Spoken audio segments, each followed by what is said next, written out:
एका कार्यकर्त्याला एका नेत्याने फसवले आणि असं फसवले की अशा ठिकाणी शेवटच्या कडेला आणून सोडले की तो परत तो राजकारणामध्ये उभा नाही राहिला पाहिजे। वरती मोदीजी मेट्रो बनवतात आणि खाली यांना खड्डे पण बुजवता येत नाहीये। मी आता राष्ट्रवादी काँग्रेस पक्षाचा एक कार्यकर्ता आहे। आता काम आहे देवेंद्रजींचं आणि दंड कोण थोपटतंय याचं आत्मपरीक्षण केलं पाहिजे।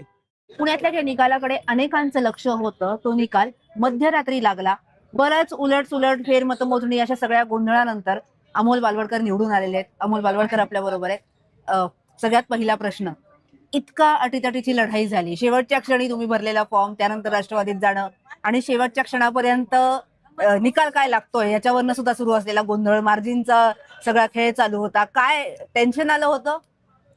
हो ना, टेन्शन तर होतच ना, कारण सगळ्या इतक्या वर्षाची 10-12 वर्षाची मेहनत पणास लागली होती आणि सगळं अचानक धोका भेटल्यामुळं सगळं अडचणीत आलं होतं। पण जनतेचा विश्वास आहे, सर्वांचं प्रेम होतं।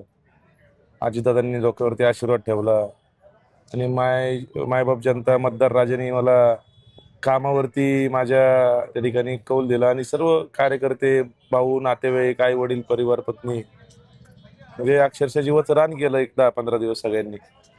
ही सगळी निवडणूक फोकसमध्ये आली होती, याला एक अर्थातच कारण तुमचं शेवटच्या क्षणी राष्ट्रवादीत जाणं, पण भाजपला थेट आव्हान तुम्ही दिलेलं होतं। म्हणजे फक्त मतदारसंघातच नाही तर एकूण पण भाजपच्या विरोधात वेगवेगळ्या मुद्द्यांवर बोलणं आणि अर्थातच भाजपकडनं झालेली टीका।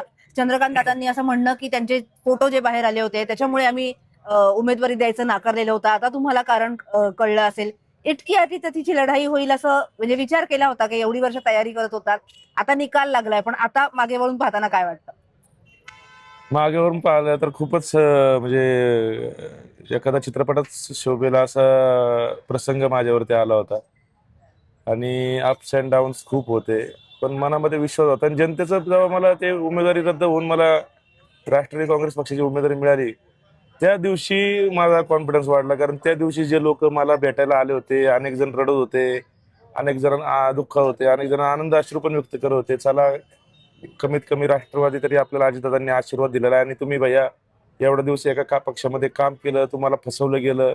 एक फसवण्याची एक लोकांना स्पष्ट होतं की एका कार्यकर्त्याला एका नेत्याने फसवलंय आणि असं फसवलं की अशा ठिकाणी शेवटच्या कडेला आणून सोडले की तो परत तो राजकारणामध्ये उभा नाही राहिला पाहिजे।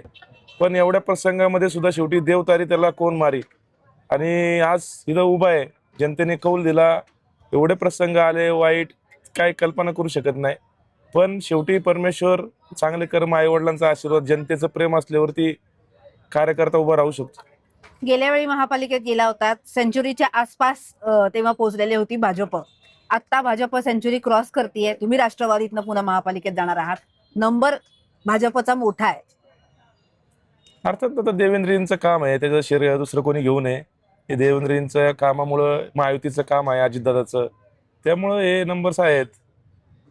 नरेंद्र मोदीजींनी मेट्रो सारखा प्रकल्प पुण्याला दिलेला आहे, त्यामुळं लोकांचा विश्वास आहेच ना। शेवटी महायुतीचं सरकार आहे, आम्ही महायुतीचं आहे, मी भारतीय जनता पक्षाचा कार्यकर्ता होतो। पक्ष म्हणून चांगलं आहे, पण खाली बरेच प्रकल्प अजून अपूर्ण आहेत 24/7 जे पुण्यातल्या नेत्यांना, भारतीय जनता पक्षाचे आमचे, त्यांना पूर्ण करता नाही आले। प्रचंड कचऱ्याचा प्रश्न या पुणे शहरामध्ये निर्माण झाला, मधल्या काळामध्ये सर्व रस्त्यावरती खड्डे होते। या जबाबदारी वरती मोदीजी मेट्रो बनवतात आणि खाली यांना खड्डे पण बुजवता येत नाहीये। तरी पण जनता ठीक आहे, मोदीजींवरती प्रेम आहे, देवेंद्रजींवरती प्रेम आहे म्हणून मतदान देते।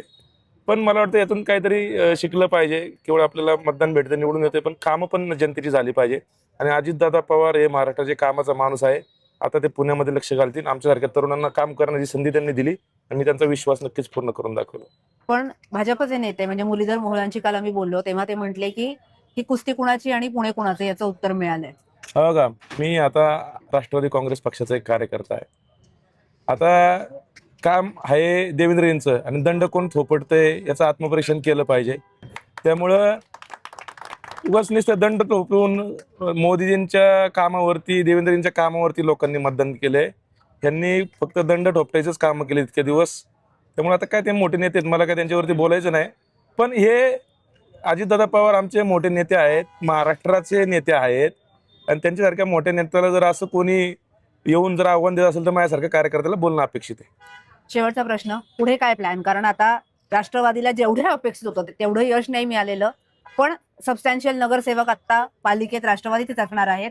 सत्तेत राज्यात राष्ट्रवादी असणार आहे भाजप सोबत. महापालिकेत नेमकं काय, तुमचा काय प्लॅन?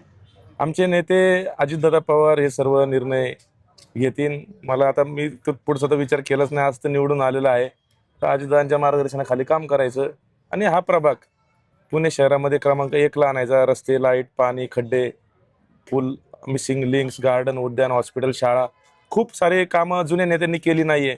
बॅकलॉग भरून काढायचं आहे आम्हाला. त्यांनी जी कामं नाही केली ना, ती कामं आम्हाला करायची आता, आणि जनतेने त्या विश्वासाने आम्हाला निवडून दिलंय. मग कामाचा माणूस म्हणून निवडून दिलंय. म्हणून मी असन, आमचे बाबूराव चांदरे असतील, त्यांचं या भागासाठी खूप योगदान आहे. बाणेर, बारडी, पाषाण, सुतारवाडी, सूस आणि माळुंगे, सोमेश्वरवाडी यातली 2 गावं नव्याने आलेली आहेत. त्यांचं पायाभूत सुविधांवरती आम्हाला लक्ष द्यायचं आहे. इकडं हा विकसनशील भाग आहे. मोठ्या प्रमाणात लोकांचं भागामध्ये वाहतूक कोंडीचा प्रश्न आम्हाला सोडवायचा आहे. कचऱ्याचा प्रश्न आम्हाला सोडवायचा आहे. त्यामुळं काम करायला आता बॅकलॉग काढून आम्हाला पुढं जायचं आहे. त्यामुळं जास्तीत जास्ती वेळेमध्ये आम्हाला हे काम पूर्ण करायचं, कमीत कमी. म्हणजे आता मागे वळून पाहणं नाही.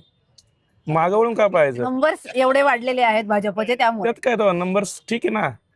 शेवटी या मतदार राजांनी, शेवटी आपल्याला माहिती आहे देवेंद्र नरेंद्र मोदींना मानणारा पुणेकर आहे.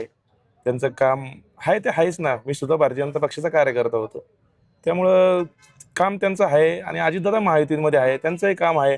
शेवटी मतदाराला काहीतरी निवडण्याचा युती होणार होती, अपेक्षित होतं, पण युती झाली नाही राष्ट्रवादी आणि भाजपची.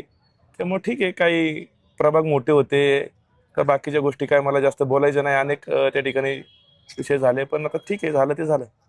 धन्यवाद बीबीसी मराठीशी बोलल्या. धन्यवाद.